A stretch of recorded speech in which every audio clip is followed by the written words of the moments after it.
करोड़ों मालियत की वेल की के स्मगल की कोशिश। इंतहाई कीमती फ्लोटिंग गोल्ड किस काम आता है? वेल इस ज़मीन का सबसे बड़ा जानदार है। इसका साइज़ 30 मीटर यानी 100 फीट तक हो सकता है, जबकि इसका वज़न 173 से 181 टन होता है। इस मछली का बड़ा साइज़ और पुरसुकून ज़िंदगी सबके लिए ही हैरत का बाइस है। ये इस ज़मीन की कदीम तरीन जानदारों में से एक है। नीली वेल मछली की ज़बान का वज़न अफ्रीका के जंगलों में पाए जाने वाले औसत हाथी जितना होता है, जबकि इसके दिल का साइज़ गोल्फ कार्ट जितना होता है। फ्लोटिंग गोल्ड या अंबर अस्वद वेल मछली की आंतों में पैदा होने वाला एक मोमी मादा है जो कॉस्मेटिक्स और अद्वियात में इस्तेमाल होता है। 1 किलो अंबर अस्वद की कीमत 1 करोड़ रुपए होती है।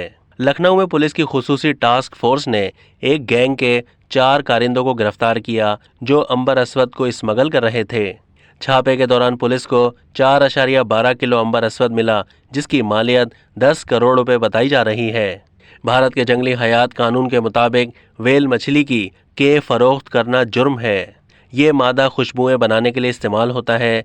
रवां साल अंबर अस्वद फरोख्त करते हुए पकड़े जाने वाले ये पहले मुल्जिमान नहीं हैं। जुलाई 2022 में 28 करोड़ मालियत की अंबर अस्वद समेत चंद माहीगीर केरला से गिरफ्तार हुए थे, जिन्होंने मछली की के मकामी हुकाम को वापस कर दी थी। अब तक के लिए इतना ही। मज़ीद मालूमात के लिए डेली जंग के YouTube चैनल को सब्सक्राइब कीजिए।